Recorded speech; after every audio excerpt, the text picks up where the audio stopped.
अभी जब पूर्णिया से हमें हेलीकॉप्टर को टेक ऑफ करना था तो पायलट ने कहा साहब मौसम खराब है, हम टेक ऑफ नहीं कर पाएंगे। हमने कहा मैंने श्रीनगर वालों से, कस्बा वालों से वादा किया है, आप हेलीकॉप्टर नहीं टेक ऑफ करोगे और मुझे पैदल जाना पड़ेगा तो मैं पैदल जाऊंगा, लेकिन वहां की आवाम से मिलने जरूर जाऊंगा। फिर हम कोड़ा पहुंचे, वहां हमारी बहन पूनम पासवान थी।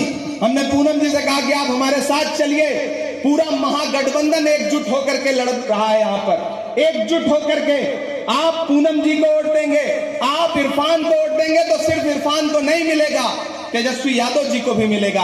आप इरफान को वोट दोगे तो मुकेश सहनी जी को मिलेगा, आप पूनम जी को वोट दोगे तो आईपी गुप्ता जी को मिलेगा, और आप पूनम जी को और इरफान को वोट दोगे तो मोहब्बत के उस मसीहा को मिलेगा जिसका नाम राहुल गांधी है। मुझसे राहुल गांधी जी ने कहा कि इमरान जाओ, पूनम पासवान बहन की तरह है, इरफान भाई की तरह है, जाओ, ये गरीब गुरबा की लड़ाई लड़ने वाले लोग हैं, आप इनका लिबास देखिए, इनका पहनावा देखिए, आवाम के बीच में इनकी खिदमत देखिए, आपको समझ में आएगा ये किसी धन्ना सेठ के परिवार से नहीं आए हैं, इन्होंने लूट करके अपना खजाना नहीं भरा है, ये वो लोग हैं जो सच में आपकी खिदमत करना चाहते हैं और बिहार में सरकार बदलना चाहते हैं। इसलिए सब छोड़ दीजिए, सब भूल जाइए, बस 11 तारीख को घर से निकलिए तो सिर्फ एक चीज जहन में रहे कि चुपचाप हाथ छाप, चुपचाप, और जोर से आवाज आनी चाहिए, चुपचाप, और जोर से पटना तक जाए, दिल्ली तक जाए, नरेंद्र मोदी जी तक जाए, दिलीप जायसवाल तक जाए, जाएगी ना? चुपचाप, चुपचाप, चुपचाप। कहां सोया है चौकीदार, कहां सोया है चौकीदार, अब बिहार में बन जाएगी तेजस्वी सरकार, कहां सोया है चौकीदार, कहां सोया है चौकीदार, के चाय बेचने वाला पूरा भारत बेच रहा है। चाय का नाम लेते ही आपको स्वाद आ जाता है, कितने समझदार लोग हैं आप, कि चाय बेचने वाला पूरा भारत बेच रहा है, इसी काम में हासिल उसे महारत बेच रहा है, कि रेल बिक गई, तेल बिक गया, बिका हवाई अड्डा, बिक गया कि नहीं बिक गया? LIC भी बेच दी, बिहार की सैकड़ों एकड़ जमीन अडानी को 1 रुपए एकड़ के हिसाब से मोदी जी ने बेच दिया, नीतीश जी ने बेच दिया। भागलपुर में अडानी को 1 रुपए एकड़, तब ये लाइनें पढ़ता हूं कि रेल बिक गई, तेल बिक गया, बिका हवाई अड्डा, सब कुछ बिकता देख के खुश हैं अपने JP नड्डा, क्या जनता महंगाई की मारी करती हाहाकार, कहां सोया है चौकीदार, कहां सोया है चौकीदार। उठाइए अपना एक एक हाथ जहां भी है, उठाइए अपना एक एक हाथ और मुझे भरोसा दिलाइए कि भाई को, इरफान आलम को विधायक बना करके, पूनम जी को विधायक बना करके असेंबली पहुंचाने का काम करेंगे। और आपने इनको असेंबली पहुंचाया और बिहार में तेजस्वी की सरकार बनाई, महागठबंधन की सरकार बनाई, तो हम आपसे वादा करते हैं कि 2025 में बिहार का मुख्यमंत्री और 2029 में राहुल गांधी भारत का प्रधानमंत्री, क्योंकि बिहार से जो आवाज उठी है उसको कोई रोक नहीं पाता है। दोस्तों, आप इस बारिश में भी यहां खड़े हैं, मैं आपकी मौजूदगी को सलाम करता हूं साथियों। और कांग्रेस पार्टी मोहब्बत की बात करती है, नफरत की बात नहीं करती है। हम मोहब्बत के पैरोकार बनकर के आपके बीच में आए हैं। आज से इस चुनाव को इरफान आलम बनकर के लड़िए, आज से इस चुनाव को इमरान प्रतापगढ़ी बनकर के लड़िए। ये गुस्सा, ये नाराजगी सब किनारे रखिए।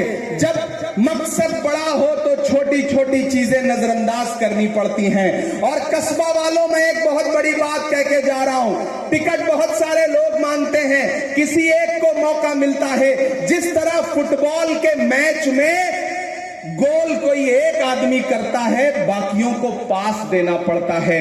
कल आपको मौका मिला था आफाक भाई, आप मेरे बुजुर्ग हैं, मैं आपको गले लगा करके, आप रूठे हैं, मैं मनाने के लिए आपसे यहां से अपील कर रहा हूं कि खुदा के लिए ये बड़ा मुश्किल वक्त है, ये लड़ाई बहुत बड़ी है। अगर बिहार में भाजपा हारती है तो पूरे मुल्क में अमन पसंद लोगों को सुकून मिलेगा। इसलिए अपनी छोटी छोटी गलतियां, अपनी छोटी छोटी नाराजगी किनारे रखिए, इरफान का साथ दीजिए।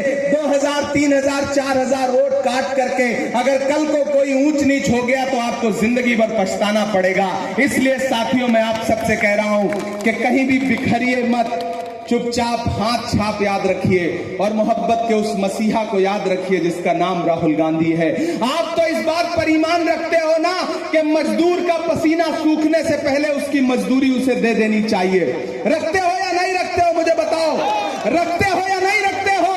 तो एक बात याद रखना कि कन्याकुमारी से कश्मीर तक 4000 किलोमीटर नफरत के खिलाफ, नफरत छोड़ो भारत जोड़ो का नारा लगा के कौन चला? राहुल गांधी चला। अपने पैर के छालों की परवाह नहीं की राहुल गांधी ने। नफरत का शिकार सबसे ज्यादा इस देश में कौन है? आप हैं, हम हैं। आपकी पहचान देख करके कौन सी ट्रेन में, कौन सी जगह कौन मार दे कोई भरोसा नहीं है। ऐसे में उस नफरत के खात्मे के लिए लड़ कौन रहा है? राहुल गांधी लड़ रहा है। नारा क्या है? नफरत छोड़ो भारत जोड़ो। आप तो इस बात पर ईमान रखते हो कि मजदूर का पसीना सूखने से पहले उसकी मजदूरी उसे दे देनी चाहिए। मैंने देखे हैं राहुल गांधी के पैर के छाले, मैंने देखा है राहुल गांधी के माथे से पैदल चलते हुए बहता हुआ पसीना। मैं आज राहुल गांधी की मजदूरी मांगने के लिए आपसे आया हूं, और वो मजदूरी ये है कि राहुल गांधी ने इरफान आलम को अपना प्रत्याशी बना करके, नुमाइंदा बना करके कस्बा में भेजा है। तो फिर मजदूर का पसीना सूखने से पहले मजदूरी देनी तो पड़ेगी। 11 तारीख को घरों से बाहर निकलिए, इरफान आलम को विधायक बना करके असेंबली पहुंचाइए। इधर कोढ़ा के लोगों से अपील है कि बहन पूनम पासवान को विधायक बना करके असेंबली पहुंचाइए। सरकार बनने जा रही है, बड़ी बात नहीं करूंगा, लेकिन इतना कहूंगा कि इन दोनों को विधायक बना करके आपने असेंबली पहुंचा दिया तो हम इन्हें सिर्फ विधायक नहीं रहने देंगे, बल्कि वापस उससे कुछ बड़ा बना करके आपके बीच में भेजेंगे। ये भरोसा दिलाते हैं इस गरीब के बेटे को, जिनके वालिद ने पूरी जिंदगी आपकी चिट्ठियां सहेज करके आप तक पहुंचाई हैं। एक ऐसे बाप का बेटा की बाप कासिद है, बाप ने पूरी जिंदगी डाकिए का काम किया, आप लोगों के संदेशे आप तक पहुंचाने का काम किया। आज उस शख्स का बेटा आपके बीच में आपसे मदद मांग रहा है, तो सारी नाराजगी किनारे रखिए, इसको मायूस मत करिएगा। पहली बार किसी आम परिवार में विधायकी जाने जा रही है, विधायक बनने जा रहा है। इरफान विधायक बनेगा तो आप विधायक बनोगे, इरफान विधायक बनेगा तो आप विधायक बनोगे। ये बिहार की असेंबली में आपके मुद्दे पर लड़ेगा, मैं देश की पार्लियामेंट में आपके मुद्दे पे बोलूंगा। एक विधायक जिताओ, एक सांसद फ्री पाओ। एक विधायक जिताओ, एक सांसद फ्री पाओ। इससे अच्छा ऑफर कुछ नहीं हो सकता। माला ला के दो मुझे। क्या ये जीत की माला मैं पहना दूं? इस बहन को भी ये जीत का माला मैं भेंट कर रहा हूं। आप सबसे अपील है कि मेरी इस बहन को और मेरे इस भाई को आज से ये चुनाव इरफान बन के लड़िए। मारूफ साहब का बहुत शुक्रिया, हमारे डिस्ट्रिक्ट चेयरमैन अली का बहुत शुक्रिया, बहुत शानदार प्रोग्राम किया है। जिस बारिश में 500 आदमी के भी रुकने की गुंजाइश नहीं